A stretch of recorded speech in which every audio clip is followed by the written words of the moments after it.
സംഗീത സംവിധായകൻ ശ്രീ സഞ്ജീവ് ബാബു കുടുംബവുമാണ് നമ്മോടൊപ്പം നീലാംബരിയിലേക്ക് സ്വാഗതം.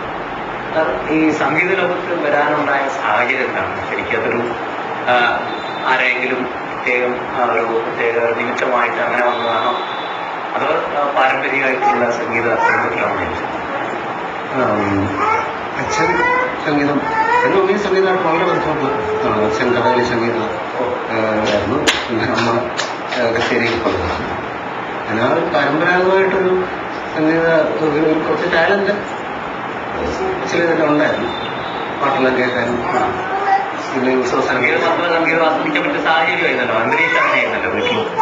അങ്ങനെ അത് മാത്രമല്ല, അന്നിപ്പം സംഗീതത്തിന് എന്നുള്ള ഒരു പ്രാധാന്യം അന്നില്ലല്ലോ.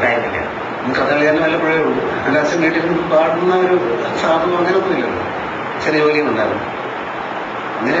പക്ഷെ അന്ന് കേൾക്കുന്ന നിങ്ങൾ ആവശ്യപ്പെട്ട റെക്കോർഡുകൾ എന്ന് പറഞ്ഞാൽ റേഡിയോയിൽ ഇത് മാത്രമേ ഉള്ളൂ ഇന്നത്തെ സംഗീതം.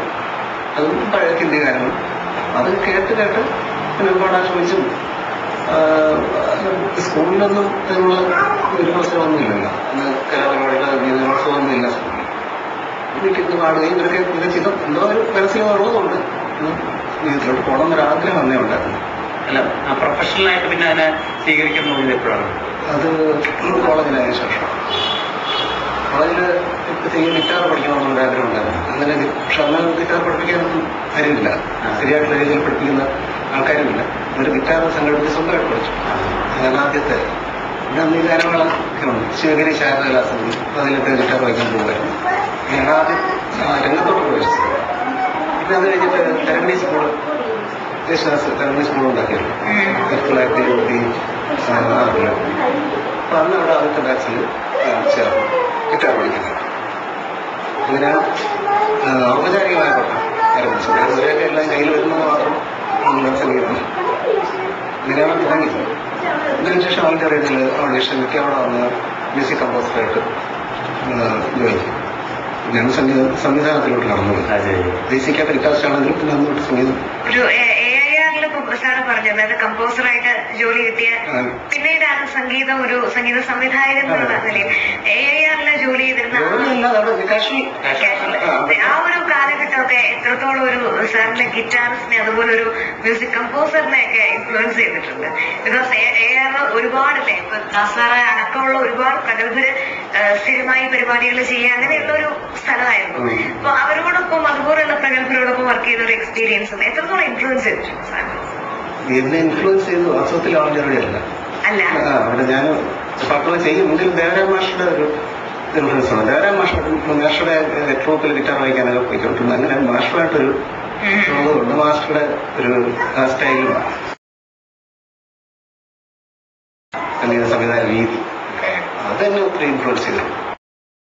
പഴയകാല സിനിമാ ഗാനങ്ങളാണ് നമുക്ക് ശ്രദ്ധിച്ചാൽ അറിയാം സാർ, ഒരു കൂടുതൽ നമ്മുടെ വോക്കലിന് ഒരുപാട് പ്രാധാന്യം. ഇപ്പൊ ദാസാറിന്റെ ഒക്കെ അനശ്വരമായിട്ടുള്ള ശബ്ദം നമ്മൾ ആ പാട്ടുകളിലൂടെയാണ് കേട്ട് മനസ്സിൽ പറഞ്ഞത്. പക്ഷെ ഇപ്പൊ ബാക്ക്ഗ്രൗണ്ട് സ്കോറിന് തീർച്ചയായിട്ടും പ്രാധാന്യമുണ്ട്. ഇപ്പൊ ഇൻസ്ട്രുമെന്റ്സിന് ഉണ്ടെങ്കിലും രണ്ടിനും അവരുടേതായിട്ട് ഡിഫൈൻ ചെയ്ത ഒരു സ്ഥാനം ഉണ്ടായിരുന്നു. വോക്കലിന് അതിന്റേതായിട്ടൊരു സ്ഥാനം, ബാക്ക്ഗ്രൗണ്ട് സ്കോറിന് അതിന്റേതായിട്ടൊരു സ്ഥാനം. പക്ഷെ ഇപ്പൊ വന്നിട്ട് അങ്ങനെയല്ല. നമ്മുടെ വോക്കൽ വോയിസിന്റെ മുകളിൽ ഒരു കുറെ ഈ ഇൻസ്ട്രുമെന്റ്സ് കയറി നിൽക്കുക അങ്ങനെയൊക്കെ ഒരു എപ്പോഴും ഒരു ആസ് എ മ്യൂസിക് ഡയറക്ടർ അങ്ങനെ ഒരു തോന്നൽ ഉണ്ടായിട്ടുണ്ടോ? അതെപ്പോഴും ഉണ്ടാവില്ല. മ്യൂസിക്കിന്റെ ആ ഒരു എക്സ്പ്ലോറേഷൻ പീരീഡാണ് ഇതിനെപ്പറ്റി. അതിനെപ്പറ്റി പറയുമ്പോൾ അന്ന് പഴയ സംഗീതവും ഇപ്പോഴത്തെ സംഗീതമായിട്ടുള്ള വ്യത്യാസം പറയേണ്ടി വരും. അന്ന് വോക്കൽ ഇമ്പോർട്ടൻസ് ഉണ്ടായിരുന്നെന്ന് പറഞ്ഞാൽ അന്ന് വാക്കുകൾക്ക് അർത്ഥമാണ്. വാക്കുകളാണ് കമ്മ്യൂണിക്കേഷൻ ചെയ്യുന്നത്. സംഗീതം എന്ന് പറയുന്നത് വെറും ശരീരോദൻസ് മാത്രം പറഞ്ഞ കാര്യമില്ല. ഒരു പാട്ടിന് ഒരുപാട് കമ്മ്യൂണിക്കേറ്റ് ചെയ്യാനുണ്ട്.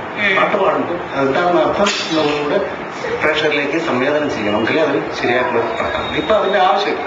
ഇപ്പം അങ്ങനെയുള്ള പാട്ടുകൾ വരുന്നില്ല. ഇപ്പം പ്രത്യേകിച്ചൊരു കവിതയോ ഒന്നും വേണമെന്നില്ല. എന്തെങ്കിലും കുറെ ശബ്ദം വേണം. അതുപോലെ പണ്ട് ഇപ്പൊ കേട്ടിട്ടുണ്ട്, അതായത് ആദ്യം തന്നെ നമ്മള് ലിറിക്സ് എഴുതി ആ ലിറിക്സ് മ്യൂസിക് ഡയറക്ടർ കണ്ടാണ് ട്യൂൺ ചെയ്യുന്നത്. ഇപ്പൊ നേരെ കുറച്ച് ആദ്യമേ ഒരു ട്യൂണൊക്കെ സെറ്റ് ചെയ്യുമ്പോൾ നിങ്ങൾ ഈ ട്യൂണിനനുസരിച്ച് നിങ്ങളുടെ ലിറിക്സ് ഉണ്ടാക്കും എന്ന് പറയുന്ന ഒരു കൾച്ചറിലേക്ക് നമ്മൾ എത്തിയിട്ടുണ്ട്. അതിനെ കുറിച്ച് സാറിന് എന്ത് തോന്നുന്നു? അതൊരു ഹെൽത്തി ആയിട്ടുള്ള ഒരു സംഭവം? അതൊരിക്കലും ഹെൽത്തിയല്ല. എനിക്കത് ഇഷ്ടമല്ല. പിന്നെ സാഹചര്യത്തിന്റെ ഒരു സമ്മർദ്ദം കൊണ്ട് ചിലപ്പോൾ ഞാൻ ചെയ്യുമായിരിക്കും. അതായത് ഇപ്പം ഒരാൾ വരുമ്പോ അയാൾക്ക് കിടക്കാൻ ഒരു കട്ടിൽ വേണം. അല്ലെ കട്ടിൽ വെച്ചിട്ട് ഇതിന് പറ്റിയ ആളിനെ അന്വേഷിച്ച് നടത്തുന്നത്. അതാണ് ഇപ്പൊ സംഭവിച്ചുകൊണ്ടിരിക്കുന്നത്. ശരിക്കും അതിൽ നമ്മുടെ ഒരു ക്രിയേറ്റിവിറ്റി ഒരുപാട് എഫക്ട് ചെയ്യാറുണ്ടോ? ക്രിയേറ്റിവിറ്റി എഫക്റ്റ് ഇല്ല. ഇല്ല. കാരണം മ്യൂസിക് എന്ന് പറയുന്നത് മ്യൂസിക്കിന് ഭാഷയിലും ഏത് ഭാഷയിലും മ്യൂസിക് ഒന്നാണ്. അതുകൊണ്ട് ഈ സിനിമാ സംഗീതം മാത്രമല്ലല്ലോ സംഗീതം. സിനിമ